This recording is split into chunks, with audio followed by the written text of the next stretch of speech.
Buongiorno e buona domenica a tutto il mondo dello sport del Friuli Venezia Giulia, ben ritrovati, splende il sole sulla nostra regione, andiamo avanti, oggi è un'altra domenica come sempre President Time per augurare buon pranzo e buona domenica a tutti gli amici che ci seguono con grande simpatia e fedeltà. Oggi abbiamo un ospite d'eccezione e quindi dopo aver salutato Alessandro Michelli, presidente FIPA, ciao Ale, buongiorno. Ciao a tutti. Come va Barcola oggi? C'è il sole? Oggi c'è la Bora, oggi abbiamo una bellissima giornata perché abbiamo la Bora che picchia un po'. E buongiorno presidente Adami, come andiamo John? Pronto per Lazio-Udinese? Sì, siamo in trincea. Poi a mezzogiorno e mezza c'è la partita, quindi faremo in tempo a finire per poi andare davanti alla televisione. Poi oggi pomeriggio sei ospite a Telefriuli, se non sbaglio, a parlare di Ballon, no John? Alle 5 e poi alle 6 riunione consiglio direttivo via Zoom di pallacanestro, una bella domenica. Domenica impegnatissima e domenica classica per il presidente Massimo Righi, presidente della Lega Pallavolo. Grande presidente, ben ritrovato e grazie per aver accettato il nostro invito. Buongiorno. Grazie a voi, ben ritrovati a tutti. Un saluto particolare da Alessandro, che è un caro vecchio amico. Allora, presidente Adami, è molto piacere di conoscerla. Dato abbiamo detto prima fuori onda che ci diamo del tu e quindi se tu ci autorizzi Massimo noi ti diamo del tu, così siamo anche più friendly per gli amici a casa. Al volo entriamo subito nel vivo. Come sta il mondo della pallavolo? Perché si vive un day by day, ci dicevi prima, scusate se durante la trasmissione dovrò magari ogni tanto interrompermi o staccarmi. Buongiorno intanto anche a Walter, classico nostro grande ascoltatore, però si vive e si convive con questo virus, presidente, giusto?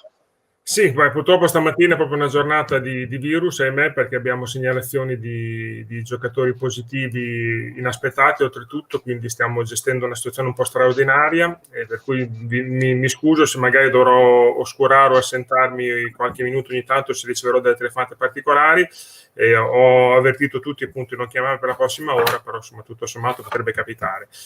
La situazione è quella che è un po' sotto gli occhi di tutti, nel senso che l'idea è quella di cercare di portare avanti la stagione sportiva, ovviamente senza accanirsi contro la situazione, quindi soprattutto cercando di salvaguardare la salute degli atleti, nella consapevolezza che una sospensione o un rinvio comunque del campionato, anche solo di qualche settimana, o di un mese o due, difficilmente prevederebbe, come dire, una ripresa corretta e coerente, perché noi abbiamo dei tempi purtroppo dettati dalla Federazione Internazionale che ci impongono di finire la stagione entro il 30 di aprile. Per cui rinviare non è detto che, come dire, si risolvano le questioni e il rischio è di non ripartire più. Per cui stiamo stringendo i denti.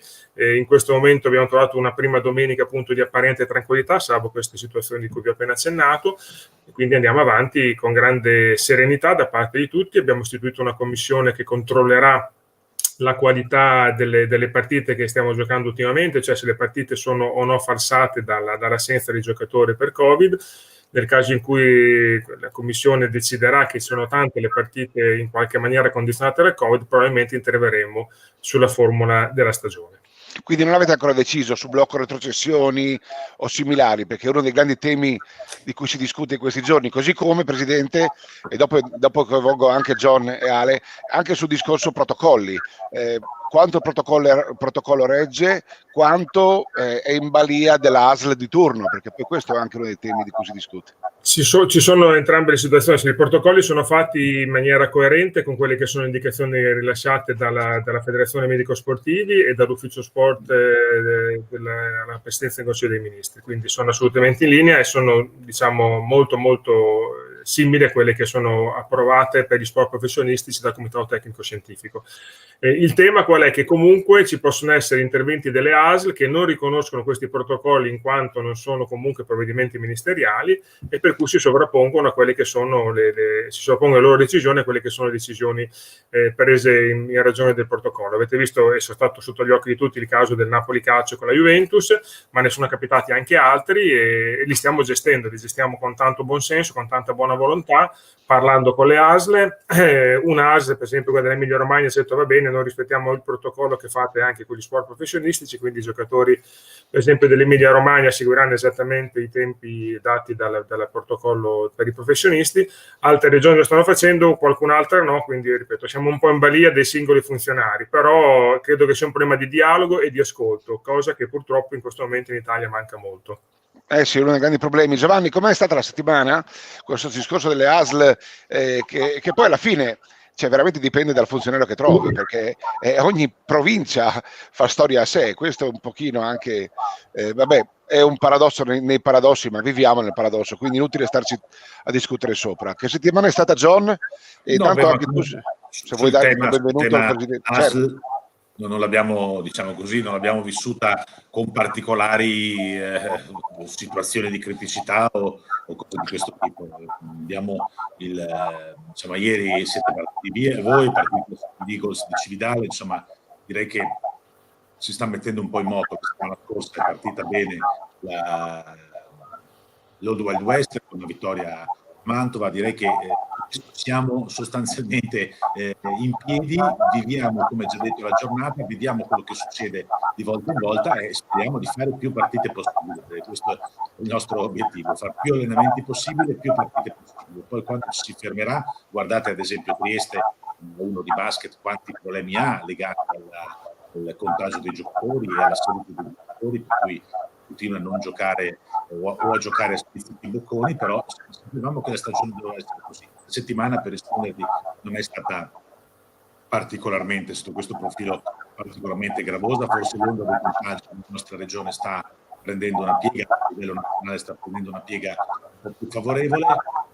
Di certo, se posso sottolinearlo, in settimana dopo l'ordinanza 43 del Presidente della Regione, chi stava facendo sport individuale all'aperto si è fermato e adesso è il tema un po' del giorno, stiamo cercando di capire se preparazione atletica, salto della corda, funicella, addominali all'aperto, i nostri giovani lo possono fare oppure no. Stiamo cercando una mano anche dal vertice nostro federale.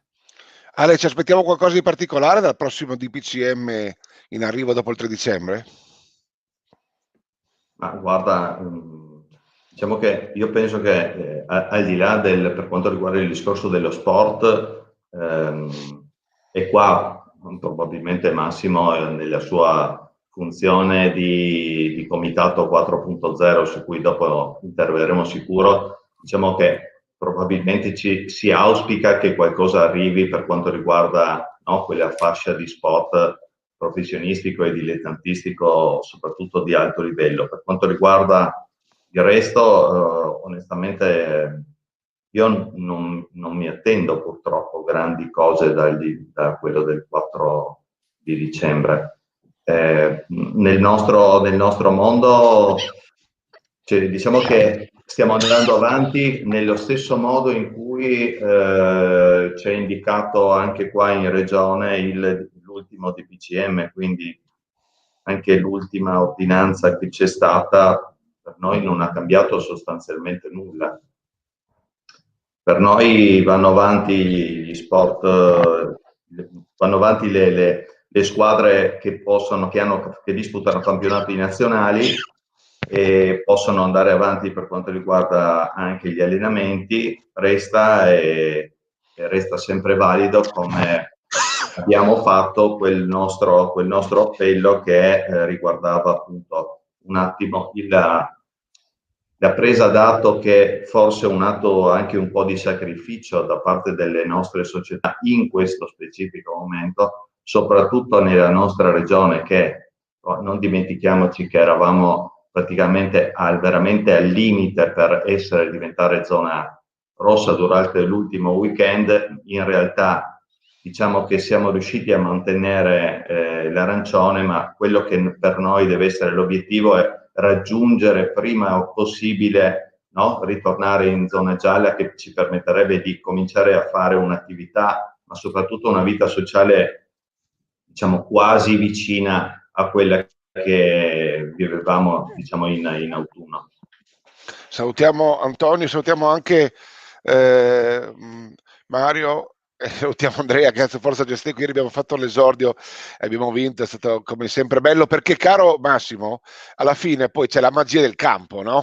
Dopo purtroppo parleremo anche di Valerio Bertotto, perché siamo tutti calciofili qua e Valerio è un caro amico personale. Ecco, il campo poi alla fine per fortuna ti regala le emozioni, ti fa passare per 2 ore almeno, no, da questa situazione paradossale alla normalità. Ecco, però le società sono tutte a rischio, va detto, credo che sia così nel volley, ma come nel calcio, leggevo che molte società professionistiche sono indietro di mesi con il pagamento degli stipendi, sembrerebbe paradossale, ma è così. Secondo te, Presidente, se non torniamo a un minimo di normalità entro la fine dell'anno, ce la faremo a finire la stagione? Io parlo economicamente, perché credo che è vero che tutti quando hanno fatto il budget quest'estate, bene o male, l'hanno fatto tenendo conto in minima parte del botteghino, ma non si può pensare di fare 10 mesi senza il botteghino e senza il pubblico. Dunque, io non voglio parlare troppo degli altri sport perché evidentemente non lo trovo neanche giusto, però una riflessione la faccio. Ci sono gli sport professionisti, parlando poi del calcio di Serie A, non certo del calcio di B, di C o della pallacanestro, che ricevono come diritti televisivi, diritti media, una parte considerevole del loro budget è coperta dalle televisioni. Quindi televisioni che peraltro le quali le banche scontano le fatture di queste federazioni, di queste televisioni senza alcun problema, quindi problemi di liquidità quantomeno in questa prima fase è abbastanza, come dire, strano che ci siano per i club di vertice assoluto, per cui se ci sono è stata una cattiva gestione dal mio punto di vista, questo mi permetto di dirlo. Diverse invece per tutti gli sport che non vivono dei diritti televisivi, tra i quali appunto anche il calcio di Serie C, il basket, noi e tutta la filiera dello sport che scende sotto quel livello. Per noi è molto più complicato chiaramente perché sono venuti a mancare totalmente gli incassi da botteghino, e sulle sponsorizzazioni non è che non siano venute a mancare, in questo momento c'è un problema di liquidità perché gli sponsor non pagano. Non è che non dicano non ti rispetto il contratto, non ti pago perché ho l'azienda chiusa, perché anch'io ho problemi di liquidità, eccetera, eccetera. Quindi noi siamo stati in maggio, abbiamo fatto tantissimo tra marzo, aprile, maggio, insomma, quando abbiamo dovuto pianificare questa stagione, che era una stagione pianificata al buio. Abbiamo detto ai nostri club di non mettere alla voce incassi più del 25-30% dell'anno precedente. Certo, però almeno era un 25% c'era, capito? Sì, c'era un 25%. Però per chi ha fatto gli abbonamenti e tutto è stato fatto un atto di fede, per esempio, nel senso che molti degli abbonati hanno sottoscritto gli abbonamenti con fede, sapendo che con delle clausole espresse che è una sorta di finanziamento a fondo perduto per la società, magari a fronte di un abbonamento su Eleven Sports per delle partite sulla web TV, eccetera, eccetera. Quindi, insomma, i club hanno il budget è coperto da un punto di vista formale, da un punto di vista sostanziale c'è una gravissima crisi di liquidità, perché sponsor che non pagano e botteghino che è inesistente porta ovviamente a questo. Ad oggi siamo comunque in regole, ovviamente noi abbiamo 48 società, quando dico siamo in regola può darsi che 2 siano rimaste indietro delle 48, però tutte hanno pagato regolarmente i compensi stabiliti fino al mese di ottobre. Quindi novembre in pagamento adesso, tra pochi giorni, quindi devo dire che tutto sommato la situazione che era nelle nostre previsioni, cioè che fino a dicembre avevamo fiato per portare avanti la situazione, si sta verificando. Da dicembre in avanti sarà molto molto complicato. Questo è il problema. Il problema è come affrontare la primavera, no? Perché credo che bene o male un paio di mesi li portiamo fuori ancora tutti, no? E poi però, ma tu sei anche presidente, saluto anche Simone, Giovanni Dammi, nuovo tifoso di Amburgo, da cui ha ricevuto, queste sono perle meravigliose, Simon. Presidente, tu sei anche presidente del Comitato 4.0, di cui si parla molto, prima Francesco ha anche messo in sovraimpressione la regia, eccolo qua.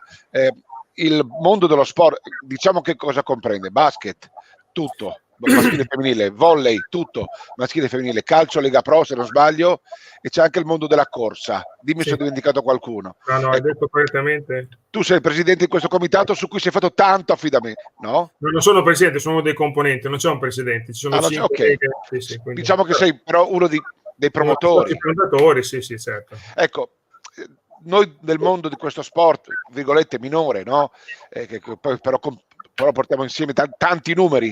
Ecco, abbiamo fatto tanto affidamento su questo comitato.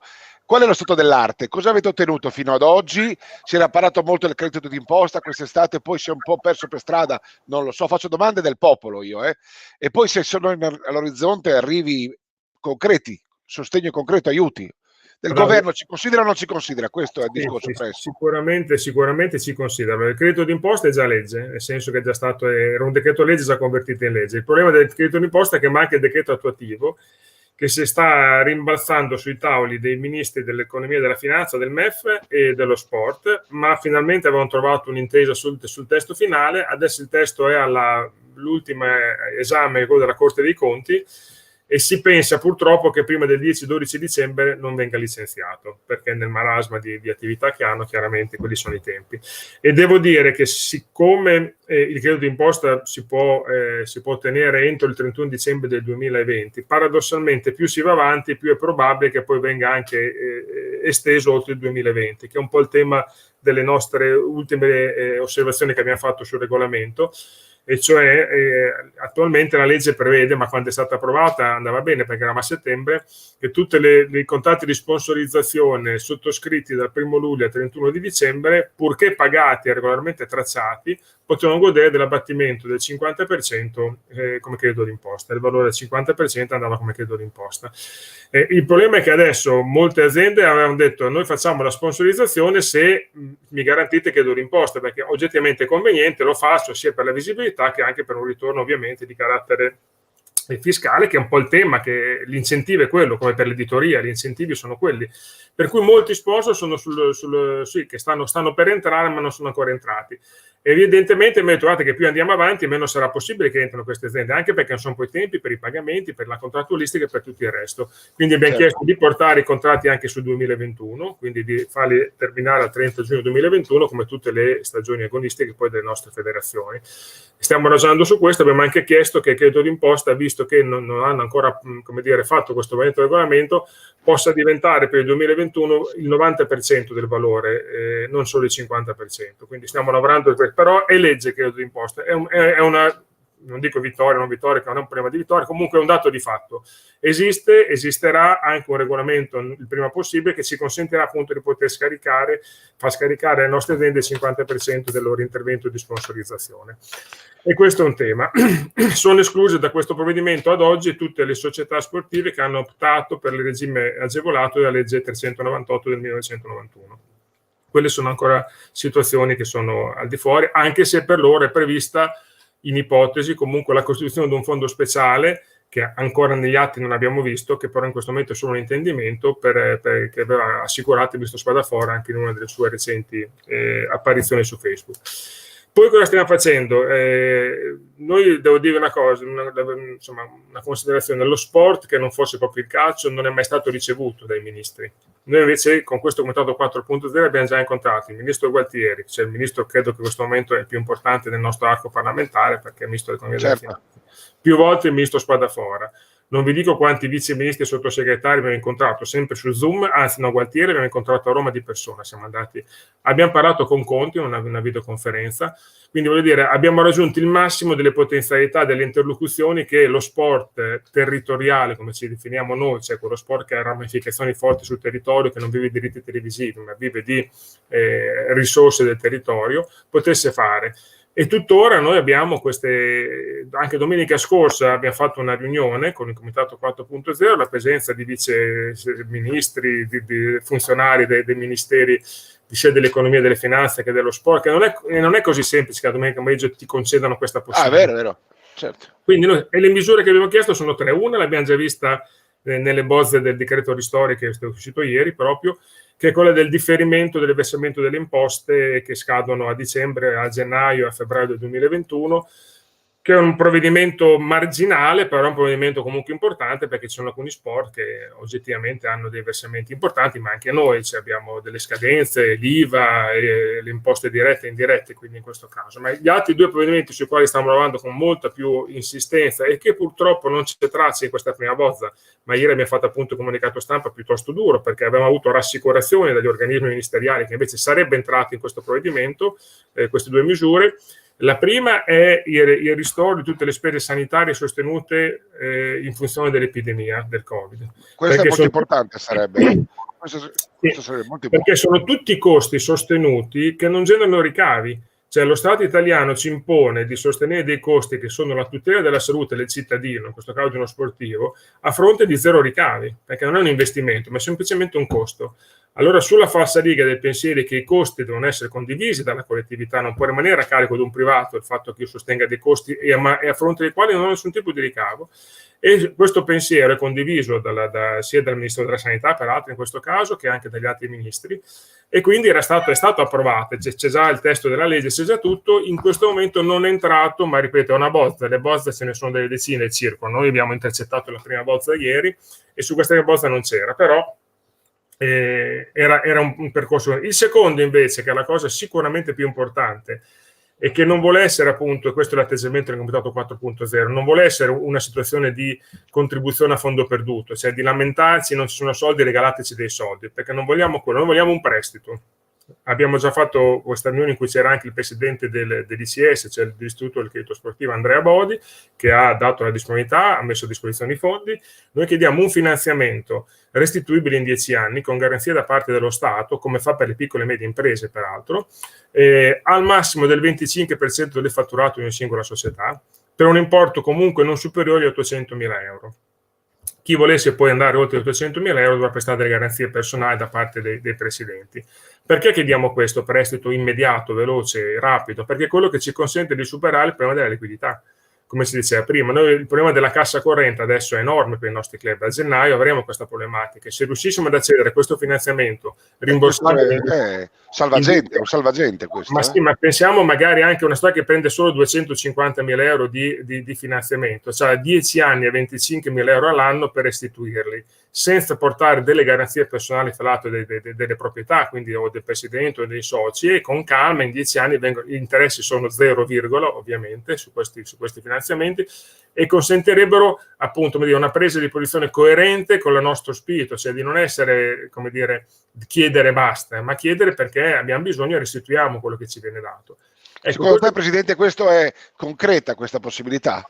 È scritta, no, il testo della legge l'abbiamo concordato con i funzionari del MEF, del Ministero della Sanità e del Ministero dello Sport. Il Ministero della Sanità non mi ricordo se c'era in quella riunione, comunque MEF e Sport c'erano sicuramente, e c'era anche l'ufficio sport della Presidenza del Consiglio dei Ministri, che è la cassaforte del Ministero dello Sport, che il Ministero dello Sport è un ministero senza portafoglio, ma sono tutti dettagli tecnici questi. C'era la Ragioneria dello Stato presente alla riunione, quindi tutti i soggetti che devono scrivere una legge erano presenti. L'abbiamo fatta con grande alacrità, con grande sintonia, sì. L'abbiamo scritta bene, vi ripeto, c'era anche l'Istituto di Credito Sportivo presente a queste riunioni. Adesso non l'abbiamo vista in questa bozza di legge, però è quantomeno curioso, perché tutti i funzionari, vice segretari, vice ministri, non mi ricordo più neanche quanti erano presenti, avevano dato l'ok, l'abbiamo scritta, abbiamo il testo, abbiamo tutto, l'abbiamo anche condiviso già con i nostri club noi, il testo, perché abbiamo fatto un'assemblea proprio venerdì. Per cui ci aspettiamo che lo Stato faccia qualcosa, che intervenga. Lo sport è tornato, come Dio è andato finalmente lo sport territoriale sul tavolo dei ministri, perché io ho dei contatti diretti con altri ministri per amicizie personali, e mi hanno confermato che ne è stato discusso, cioè, e di pallavolo, vi assicuro, sul tavolo del Consiglio dei Ministri, nella storia della Repubblica Italiana non è mai stato parlato. Cioè, quindi voglio dire, avere avuto la parola pallavolo nella bocca di 3 ministri, del capo del governo, e parlare di queste cose, pallacanestro ovviamente anche oltre che pallavolo, non è un dato da poco. Beh, hai detto un sacco di cose importanti, devo dire. Vorrei che i miei 2 presidenti ti commentassero. Hai detto delle novità, cioè, Giovanni, oltre a commentare quanto ha detto adesso Massimo, hai qualche cosa anche tu da chiedergli? Approfittiamo di lui. No, ma tanto è importantissimo questa spiegazione, anche perché diverse cose noi le apprendiamo solo esclusivamente dai giornali. Poi pensiamo di conoscerle, in realtà oggi ci vengono spiegate con le sfaccettature concrete delle varie fasi di stadi di avanzamento, quindi io intanto mi complimento per il lavoro fatto sin qui, e mi auguro che possa arrivare a un buonissimo risultato, veramente davvero bravi. Mi fa un po' specie quanto poco sappiamo noi, ma non è un'accusa o una critica, per l'amor del cielo. Cioè siamo partiti dalla domanda sul credito d'imposta, e forse quella era una lacuna nostra, ma addirittura che per quello che riguarda il decreto ristori, adesso non so se sia il quater, non so a che punto siamo arrivati, sul fatto che siamo a questo punto, veramente questo stato di avanzamento, veramente complimenti, non ne sapevamo nulla, forse era perché non era ancora il momento di di conoscere i dettagli o di conoscere, però sapete anche queste notizie, ragazzi, per le nostre società sono delle ventate di ottimismo, veramente... Ne abbiamo bisogno, certo. È come Kareem Abdul-Jabbar quando giocava a Boston Celtics con 39 gradi, che andava in panchina, metteva la mascherina dell'ossigeno e poi tornava in campo perché c'era troppo caldo e non riusciva. Cioè, veramente dei momenti... Ricordi che abbiamo 2 pallavolisti maledetti, sì, qua. Sì, però non ho mica parlato di Zuanic, il nostro compagno di squadra. Sto ovviamente che credo che anche loro conoscano. Sono 2 baschettari, oltretutto, dopo ne parleremo. Vai avanti, scusa. Volevo dire, insomma, quando ci sono dei momenti particolarmente negativi, io provo a pensare adesso alla negatività che hanno in testa tutti i dirigenti, i giocatori dell'Allianz Trieste, che con continui casi di positività, allenamenti bloccati e quant'altro, magari queste notizie sussurrate all'orecchio del direttore sportivo, del direttore generale della proprietà, ecco, credo che possano far tornare quel briciolo di sereno e di positività e di speranza di cui abbiamo tutti veramente bisogno. Ale? Io mi associo a quello che ha detto poc'anzi Gian.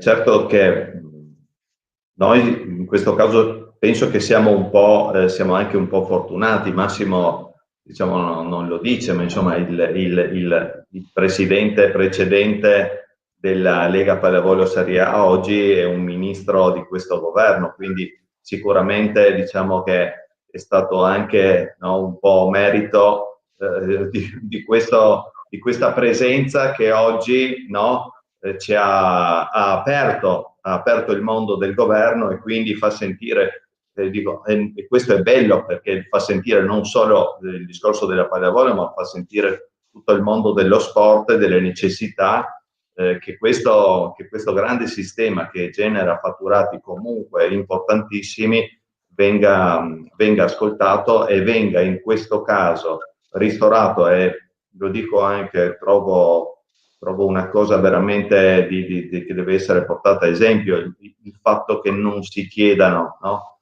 dei fondi a fondo perduto, dici? Sì, a fondo perduto, ma che si tratti, no, invece di finanziamenti. Ma mi sembra una cosa molto intelligente, devo dire la verità. Assolutamente sì. Penso anche che oggi come oggi, e qua mi riallaccio al nostro mondo, al mondo fatto da tantissime, da centinaia e centinaia di società che noi abbiamo di tono minore, che oggi stanno comunque soffrendo e vivendo dei momenti difficili, e queste, ricordiamoci che tante volte sono la base per quelle che poi saranno gli atleti e le atlete che formeranno le squadre, le società di Serie A. La notizia che è una notizia che desidero così anche darvi, che noi questa settimana ci siamo ritrovati per quanto riguarda il discorso del contributo, dell'importante contributo che sta dando la Regione sul discorso delle sanificazioni. Abbiamo trovato anche delle intese su quelli che potevano essere assolutamente i criteri. Sono stati portati in giunta CONI, peccato che non ci sia qui il presidente Brandolin, ma penso che nell'arco della prossima settimana si incontri direttamente la Regione e quindi nell'arco del mese di dicembre si possa provvedere a dare degli iniziali ristori su quelle spese che diceva giustamente Massimo prima. Sono dei costi inaspettati, sono dei costi che oggi... Che incidono però sulla vita della società. Che assolutamente incidono, oltre a tutte le difficoltà che già hanno le nostre società. Presidente Righi, rapporto con Spadafora, qual è? Si discute molto di questa figura, di questo ministro catapultato dal nulla al Ministero dello Sport. Sembrava una meteora, nella prima ondata è stato massacrato, adesso sembra abbia preso un po' di consistenza, non lo so, lo giudico sempre dall'esterno. Soprattutto mi sembra che sia nata una vera guerra fra il mondo, la nomenclatura CONI e il Ministero dello Sport. Ci spieghi qualcosa di più, se puoi? Sì, volentieri, per quanto lo posso conoscere io, che è poco, ma comunque un po'. È un gran lavoratore innanzitutto, bisogna dare atto che è una persona che si è impegnata in una maniera incredibile, e il mondo dello sport è un mondo molto complicato, essendo un mondo trasversale, fra l'altro, non ha né amici né nemici, non so, mentre tutti gli altri ministeri sono frutto di una coalizione che sostiene, come dire, una certa linea e di governo e di pensiero. Lo sport è attraversato da tutte le aree politiche, quindi è veramente complicato per lui gestire tutto questo. E poi gli sport sono tantissimi, con una numerosità di problemi infinita.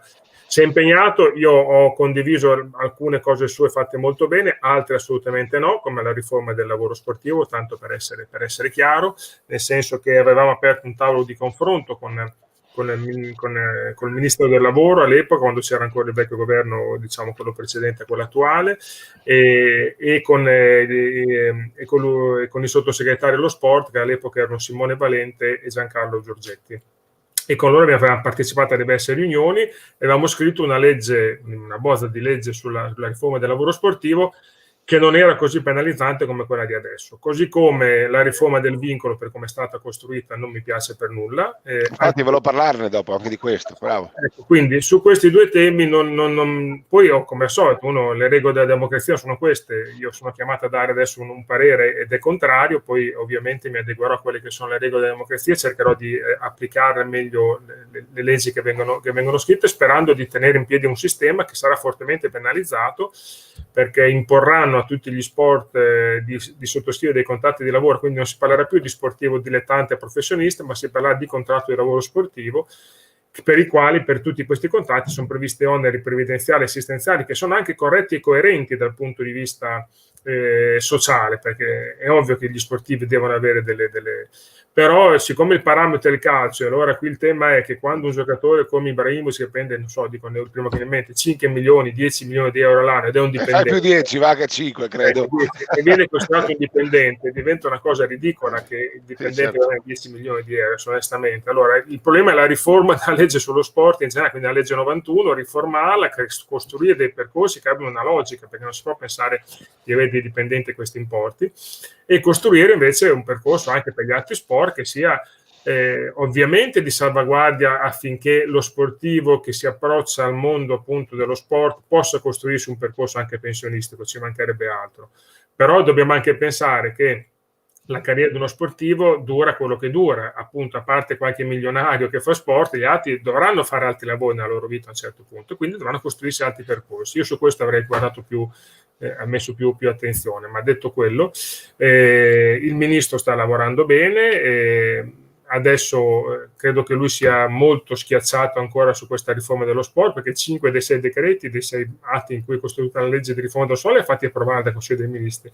Gli manca appunto quello della governance, che personalmente è quella che mi appassiona di meno, la governance del CONI, delle federazioni, perché ci sono delle situazioni che sono oggettivamente sotto gli occhi di tutti, che sono aberranti da un punto di vista del ricambio generazionale, e altre che invece sono anche giuste, perché non è che poi uno, se è bravo, non debba stare lì anche 4 mandati certo. lavoro. Quindi bisogna trovare degli equilibri corretti, e mi sembra che adesso sia stata più una battaglia di muro contro muro, e quindi infatti per non risolverla è l'unico decreto che hanno spacchettato la riforma dello sport in 5 provvedimenti, quello non l'hanno approvato, e che mi fa sempre pensare che appunto ci sono figli e figliastri in queste cose.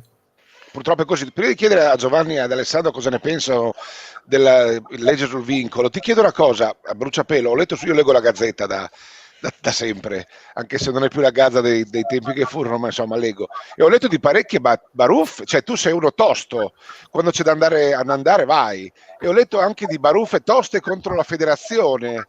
Com'è il rapporto Lega-FIPAV in questo momento?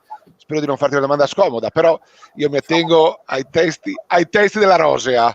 Ho visto che quando è stato il momento di andare muro contro muro avete fatto, tu mi hai parlato di muro contro muro e mi hai innescato. Dunque, guarda, i rapporti sono che io per carattere non litigo più di tanto, cioè la corda la tiro ma non la spezzo mai, nel senso che credo che una volta spezzata la corda da riannodare sia sempre complicato e non convenga a nessuno. Ovviamente si discute, si litiga, ma io sono sempre pronto ad accettare le regole della democrazia, come dico sempre, sia quando gli altri devono accettare e non sono d'accordo, sia quando io devo accettare e non sono d'accordo. modo. Con la federazione sul tema vincolo e rapporto di lavoro sportivo siamo molto sintonici, nel senso che credo che sia un problema che investe soprattutto nell'attività di base e quindi assolutamente troviamo sintonia. Non siamo, per esempio, non abbiamo trovato ancora un momento di feeling sulle nuove risorse che ha destinato Sport e Salute alle federazioni, straordinarie. Sono arrivate alla FIPA 3 milioni e 600 mila euro, se ricordo bene, e il 25% di questi è da destinare per esempio al ristoro delle spese Covid sostenute dalle società. E su questo adesso abbiamo iniziato a discutere dicendo, con tutto il bene e l'affetto che abbiamo ovviamente per tutte le strade d'Italia, ad oggi il tema delle spese Covid è stato sostenuto sul 95% delle squadre di Serie A, quindi contiamo che quella parte di risorse venga stornata appunto alle squadre di Serie A, pensando comunque che ci sono ancora 800 mila euro per lo sport, per la pallavolo under 17 e 1.600.000 euro di libero utilizzo per la federazione, che quindi eventualmente le potrà utilizzare comunque per le società di base per il Covid da gennaio, da febbraio in avanti. Non siamo d'accordo su questa impostazione, bisogna iniziare a discutere un po' a baruffare, però con le baruffe che abbiamo in questo momento noi con la federazione, che sono baruffe in cui si discute, insomma, in cui si parla, in cui si va avanti. Poi sappiamo che ci sono le elezioni federali fra un paio di mesi, quindi la concentrazione fra un po' passerà su altri temi, quindi il rischio è che vadano un po' in cavalleria queste problematiche. Certo. Giovanni, mi pare del vincolo sportivo, tu che sei molto attento e che fai parte anche, insomma, a Roma hai un ruolo operativo. Petrucci è stato molto polemico in settimana e dice, riassumiamo intanto un po' i termini della questione? Sì, entro il 2021 sostanzialmente ci è dato questo spazio alle singole federazioni per poter trovare una soluzione. La ratio legis della riforma è non esiste vincolo sportivo da nessun'altra parte in Europa e sostanzialmente non deve esistere fondamentalmente neanche da noi. Questo è il punto. È chiaro che pur dando spazio alle federazioni nelle modalità per poter suggerire le forme per arrivare al momento del vincolo zero, definiamo così, è proprio il concetto che probabilmente è sbagliato. Cioè, come pensiamo che possano le nostre società investire sul settore giovanile un domani, dal 2022 in poi? Cioè, pensiamo che veramente si possa... ma faccio anche... Vanno contrattualizzati i ragazzini subito, John, credo. All'esempio del ragazzino di 40 anni che decido di investire perché vale la pena, quindi lo vado a prendere con una macchina, metto un dirigente a disposizione e lo vado a prendere a 15 km dalla palestra per poi riportarlo, lo faccio allenare 3 volte. È chiaro che poi c'è bisogno magari qualcosa alla famiglia e quindi sono presente anche nei confronti della famiglia e poi dopo il 30 di giugno lui dice tanti saluti, vado nell'altra società perché mi ha chiamato quella società big. Cioè pensiamo anche a queste cose pratiche che possono capitare, che disincentiveranno qualsiasi tipo di idea, a mio giudizio, di velleità, di crescita. Questo è il rischio. Ma potrebbe esserci quindi un nuovo Bosman, cioè un nuovo tsunami tipo Bosman? No, un nuovo Bosman potrebbe essere la fine delle grandi strutture che investono sui giovani, sul settore giovanile, quindi che lo fanno anche magari con un fine economico, cioè investo sui giovani, li faccio venire da me, li faccio crescere e poi dopo sfrutto i parametri, NAS e tutto quanto quello che ho, oppure le cessioni con i 70.000 euro che sapete quando una società di Serie A viene a prenderci un giovane, una società di A1, eccetera, eccetera. Potrebbe essere la fine di questo, ma anche la fine dell'attività normale, rurale, bucolica, campagnola, eccetera, eccetera, sociale, eccetera, sul settore giovanile. Capite? Chi me la fa fare? Il settore giovanile diventa allora le due società le due squadre che devo per forza avere per poter iscrivere la squadra signores in C2 e le faccio con i primi 10 che trovo all'oratorio e spero che mi durino per tutto un anno e vadano a farmi le partite. È un ribaltamento completo di quello che è il concetto che dovrebbe sostenere tutte le SD e che le ha sostenute per tanti decenni nel basket e nel volley. Alessandro, qual è la ratio di questa scelta, di questa diciamo chiusura del vincolo? Qual è la ratio secondo te? Giovanni ha espresso il rischio concreto che insomma ti viene subito immediato da pensare: se non ho più nessun tipo di vincolo, chi me lo fa fare investire tempo e denaro in un ragazzino, no? Però ci sarà una ratio, voglio dire. Sì. Guarda, allora, io cerco di ragionare sia da persona di società che anche da persona, da genitore, quello sono stato, e anche da persona oggi che ha una carica federale. Ci sono, purtroppo, secondo me, ci sono e ci saranno ancora degli abusi. Quando parlo di abusi dico qualche vincolo di troppo per lasciare andare dei ragazzi che alla fine sono stati costretti anche a abbandonare lo sport perché bloccati dalla società e quindi non sono riusciti a trasferirsi. Questo è qualcosa che va assolutamente combattuto. Dall'altra parte va riconosciuto invece tutto quello che viene fatto dalle società, sia più piccole, sia quelle che, come Giovanni giustamente diceva, fanno della loro attività una mission importante nei settori giovanili e quindi investono in maniera importante. E attenzione, perché da questi investimenti, tanti sono investimenti, ma diciamo che non tutti poi diventeranno dei campioni che verranno venduti o verranno ceduti a club importanti che quindi potranno riportare, no, parte di quegli investimenti fatti. E poi dico anche la visione quella di genitore che quando io vado a firmare oggi a 13 anni, no, un primo tesseramento, poi automaticamente vengo quasi sempre a scoprire che quel vincolo per più anni ce l'ho nei confronti di quella società perché non mi viene esattamente spiegato cosa sto firmando. Ecco, tutto questo, quindi vedete, c'è esattamente la necessità, che non è per nulla facile, di trovare un giusto compromesso per arrivare ad una soluzione che sia la più equa possibile. Su questo il concetto che oggi stiamo parlando da parte del nuovo governo di vincolo sportivo, di eliminazione del vincolo sportivo così com'è, mi sembra assolutamente insufficiente e tra l'altro anche fatta con, permettetemi l'oggettivo, un po' di superbia, perché secondo me sono state ascoltate poco le federazioni, i vari problemi che ci sono. È un discorso di carattere generale, via, punto e si parte.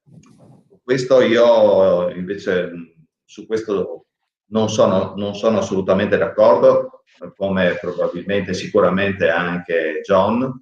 E se mi permettete, facendo un passo indietro, io devo dire che sono sul discorso rapporti Lega e federazione, io sono convinto che con la figura, ma lo devo dire perché non perché è un amico, un mio carissimo amico, ma perché Massimo è una persona assolutamente di buon senso e io sono certo che queste frizioni che ci sono state, anche perché evidentemente ci sono delle visioni, no, in qualche momento diverse, ed è giusto che queste ci siano, troveranno la giusta sintesi e si arrivi verso soprattutto ad unità verso il nostro mondo, che è un mondo importante che oggi ha bisogno di unità di intenti, di coesione più che, no, di discussioni che fanno male al nostro mondo. Questo è evidente, ma diceva prima Massimo che il filo si tira ma non si spezza. Massimo, mi chiudi il cerchio per piacere sul discorso del vincolo, voglio sentire anche la tua campana.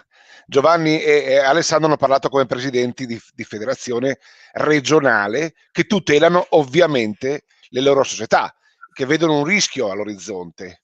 Tu come uomo di Lega, quindi diciamo del mondo professionale, via, più professionistico per essere precisi, come la vedi? Ma guarda, devo dirti che nella pallavolo ormai è un dato oggettivo, dal 98 addirittura abbiamo fatto i calcoli fino a 2 anni fa, l'ultima indagine che abbiamo fatto, il 94%, 95% dei giocatori che hanno giocato in nazionale uscivano dai settori giovanili dei club di Serie A. Diciamo che uscivano che probabilmente il primo tesseramento l'hanno fatto probabilmente, quasi sicuramente, presso una società del territorio diversa, ma a 14 anni erano già tutti, o 15 al massimo, all'interno dei club di Serie A. E quindi l'attività giovanile è sempre stato nei primi anni 2000 a Treviso, Cuneo la facevamo da padroni, poi adesso si è un po' con l'abbandono da parte di entrambe le società della Serie A, sono passati, i testimoni passati in mano ad altri club, però sempre di Serie A, voi vedete Trento, Civitanova, insomma Modena e quant'altro. E per cui adesso siamo molto molto preoccupati perché i nostri club, alcuni dei nostri club hanno investimenti di 3, 4, 500 mila euro nel settore giovanile annuali, di conseguenza saranno risorse che inevitabilmente non andranno più ad investire perché il rischio di perdere il patrimonio dopo pochissimo tempo in cui è iniziato l'investimento è fortissimo. Noi consideriamo che una società che investe su quello che reputa 1 o 2 talenti che ha 14-15 anni, di tutti gli altri evidentemente sì, sono importanti ovviamente, ma se tu perdi 2 principali degli altri non importa fare attività giovanile a quel livello, la fai a un livello più basso, la fai solo perché i giovani ti creano pubblico, ti creano futuri dirigenti, ti possono creare futuri sponsor e quant'altro, ma non lo fai più con la logica di portare in prima squadra i giocatori. Per cui siamo molto molto preoccupati, abbiamo iniziato a parlare con la federazione appunto anche di questo tema. E non si può, nella pallavolo dove la maturazione fatta tecnica del giocatore è anche molto più lunga, nel senso che raramente noi a 18 anni abbiamo dei giocatori che sono pronti per la prima squadra e quindi metterli sotto contratto con contratti lunghi e anche insomma, costosi per i club, per cui siamo veramente in gravissima difficoltà. Avevamo chiesto al garante per la concorrenza, che era quello che fin dei conti aveva segnalato come primo il tema del vincolo come situazione da risolvere, il garante per la concorrenza e per il libero mercato, e avevamo concordato insieme alla nostra federazione di portare comunque il vincolo a 19 sicuramente, forse anche a 21 anni il primo vincolo, e questo ci consentiva in qualche maniera di poter fare qualcosa di più sensato. Invece questa legge, questo decreto legge ha spazzato via tutto, perché adesso oggettivamente chi è che vuole fare attività giovanile con queste regole? Diventa, cioè, per quello mi chiedevo qual è la ratio. No, la ratio è che dopo chiederemo soldi ai giocatori per fare attività giovanile. Tu vuoi fare attività, costa 500 euro all'anno, costa 1000 euro all'anno. Se vuoi il genitore fare attività giovanile a tuo figlio, costa 1000 euro all'anno, perché io almeno mi pago tutti i costi. Poi se il giocatore è un campione andrà da un'altra parte a giocare, però io non ho costi. Adesso è un investimento fare del genere, è una mission per i club, è un'opera sociale, certo. è un'opera di prevenzione sanitaria, perché chi fa sport costa di meno allo Stato in termini di medicina generale, quindi di costi sanitari. Ci tolgono tutte queste opportunità e sarà un boomerang purtroppo inevitabile. In subordine è chiaro che per l'alto livello, per quel che riguarda la Federazione Italiana Pallavolo e la pallavolo in generale italiana, siamo abbastanza fortunati, perché noi abbiamo una storicità data dal Club Italia che potrebbe anche garantire per l'altissimo livello la possibilità di reclutare i 20 giocatori più bravi italiani giovani, allenarli in una struttura federale e sperare che nell'arco di 2, 3, 4, 5 anni diventino dei giocatori importanti. Però è molto poco, cioè si fa un investimento su un gruppo di 20 giocatori, mentre adesso l'investimento lo facciamo su un gruppo di migliaia di giocatori. Quindi il tema è apertissimo ed è oggetto di discussione. Siamo quasi in chiusura, poi vi lascio la vostra domenica, però Giovanni, approfittando anche del fatto che Massimo è bolognese, prima fuori onda non ha voluto dirmi se Virtusino o Fortitudino, però ieri la Virtus, oggi la Gazza dedica una pagina a Bellinelli, presentato triennale alla Virtus Bologna, un grande big del basket italiano che torna a casa nella sua famiglia d'origine, ma che non è stata la famiglia però che l'ha consacrato al grande basket, che era la Fortitudo. Ecco, non ti chiedo cosa ne pensi su questa grande operazione che dà lustro al basket italiano, sicuro torna un big a giocare da noi in Italia in un momento particolare, però io ti chiedo cosa ne pensi tu, che sei uomo anche di tifoseria, cosa ne pensi dell'incredibile caos che è scoppiato? Cioè, adesso il povero Belli non può neanche firmare per la Virtus, è stato massacrato, ma robe incredibili sui social, ma con una violenza disumana. Allora, chiedo a te, tu che sei uomo di basket, di istituzioni, ma anche uomo di tifo, qual è la tua opinione al riguardo? Che è bello, cioè tutto resta questo è interessante, questo di social, striscioni, eccetera eccetera. non ti dico nelle chat nostre dei tifosi dell'Udinese interne della curva cosa è venuto fuori quando c'è stata la notizia purtroppo drammatica del decesso di Maradona, ma nessuno pensava veramente alle cose che scriveva. Erano tutte frutto di quegli anni storici in cui noi eravamo bianconeri udinesi, loro erano Zico e loro erano biancoazzurri, Maradona e Napoli. Allora, questo per dirvi, è chiaro che deve tutto restare a livello di social, deve tutto restare a livello di tifo, di V nere e di Aquile della Fortitudo, della rivalità stracittadina tra le più meravigliose a livello mondiale, europeo e mondiale, non parlo solo d'Italia. Sì. È un uomo bandiera, un uomo simbolo, una persona insomma, che ha fatto un po' la storia anche nostra, perché avendo sfondato nell'NBA il suo nome sarà indissolubilmente legato con quello della pallacanestro italiana anche oltreoceano. Ha vinto una gara del tiro da 3 punti, cioè ricordiamoci tutte queste cose qui, e che ci sia attorno al suo nome, attorno al suo importantissimo ritorno, ancora si senta il sale della rivalità tra Virtus e Fortitudo, in un momento in cui i palazzetti sono chiusi, dove non si può entrare, dove si gioca un derby come è successo domenica scorsa, se non ricordo male, nel gelo e nel silenzio del palazzo, sentendo solo il fischio dell'arbitro. Beh, signori, insomma, il sale del basket sono, l'ho sempre detto, i playoff, le stracittadine, l'overtime, il derby, queste cose qui. Caratterizzano veramente il nostro sport. Non ingigantiamo, e tu, Dus, sai bene che quando il capitano della Pallacanestro Trieste, Coronica, vinse il derby e andò a esultare sotto la curva contro di noi udinesi, bianconeri eccetera, io l'ho difeso a spada tratta sui giornali dicendo: guardate, sto ragazzo qui ha fatto tutte le giovanili della Pallacanestro Trieste, è diventato capitano della sua squadra, è l'uomo collante della difesa eccetera eccetera, vince il primo derby da capitano giocando in casa. Sapete cosa vi dico? Avrei voluto anch'io fare le stesse sue cose, però non sono stato io no, che mi tocca fare altro, perché non io sono no, stato adeguato. Io assolutamente no. Alessandro, poi ti chiedo in chiusura, Massimo, un'opinione su questo. Sì, Ale, a parte invertite ovviamente, a parte no, capito. Ci mancherebbe No, fatto, lo so. Però il tema del dibattito è aperto, perché c'è è vero i social, è vero che poi si torna a un minimo di normalità a parlare di campo, di partite, di rivalità, è vero che si dimentica per un momento questo maledetto virus, è vero tutto, però io quello che mio figlio è social, io no, ma quello che mi dicono è che la violenza dei messaggi ha superato il limite di guardia, cioè il povero Bailey è stato maciullato quando in realtà lui ha fatto una scelta di vita importante, dando lustro al movimento italiano, e anche, devo dire, dando grande credibilità a Massimo Zanetti, che ha deciso in un momento particolare di investire un fracco di soldi per un super giocatore. Alessandro, vai tu con l'ultima domanda in chiusura per Massimo. Tanto salutiamo Paolo. Se hai una curiosità, il presidente è tuo, vai. Ma diciamo che a questo punto potrei fargli una domanda, vuol dire che è una domanda anche un po' di beneaugurante.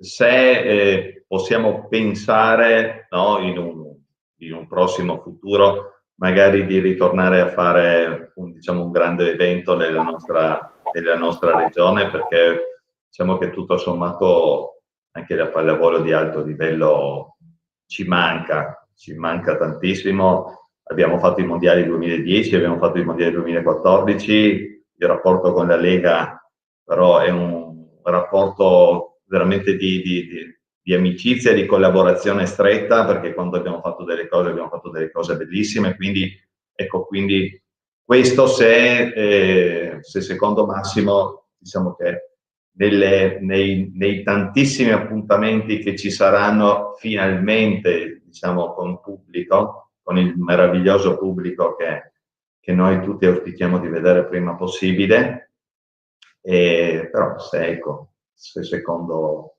te potremo rivederci qua. Io questa domanda ovviamente da Alessandro me la aspettavo, quindi sicuramente il pensiero di poter fare una cosa importante a Trieste ce l'abbiamo, ci siamo sempre trovati molto molto bene quando siamo venuti da voi, quindi perché no?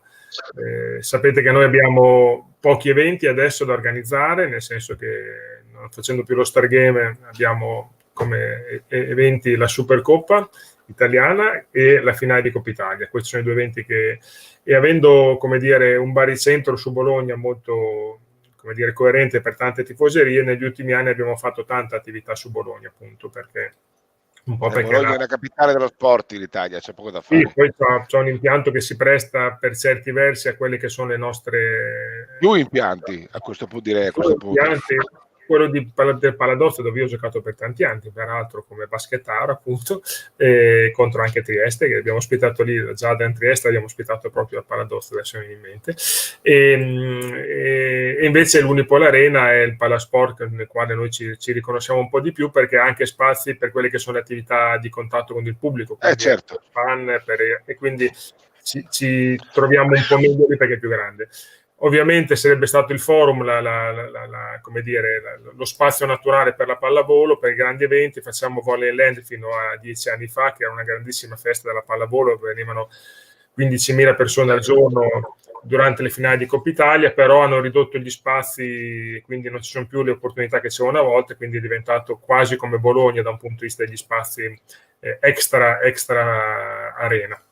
Per cui Trieste è un impianto importante, lo conosciamo molto bene, per cui perché no, per il futuro pensare di tornare in regione da voi sarà sicuramente tra i piaceri.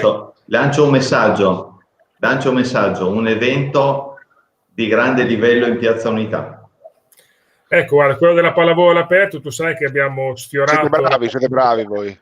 Di farla all'Arena di Verona quest'anno sarebbe stata una cosa top, abbiamo fatto già tutto, avevamo le autorizzazioni, avevamo veramente tutto, il costo è disumano da sostenere dentro l'Arena di Verona, vi assicuro che è una cosa da pazzi farla, però ci eravamo imbarcati, quindi l'abbiamo fatta, abbiamo trovato dei limiti dati alla fine dal tempo perché pioveva quei giorni dell'evento, e poi da anche un altro tema dato dall'umidità che avevamo non risolto, e quindi abbiamo dovuto non poter giocare, ed è stata l'unica, tra già detti, irripetibile occasione che lo sport ha avuto di entrare in arena, perché non si entrerà mai più in arena a fare una partita di qualsiasi sport, perché lo sport è bandito da tutti i protocolli che sono fatti all'interno dell'arena, per cui... Spettacolo, speriamo di rivedere questo pubblico quanto prima, vorrebbe dire tornare veramente a goderci quello che abbiamo, speriamo poi quando capiterà di saperci godere questi momenti. Allora, grazie a tutti, siamo arrivati alla conclusione. Non ci hai detto, Massimo, l'ultima cosa, sei virtusino o fortitudino?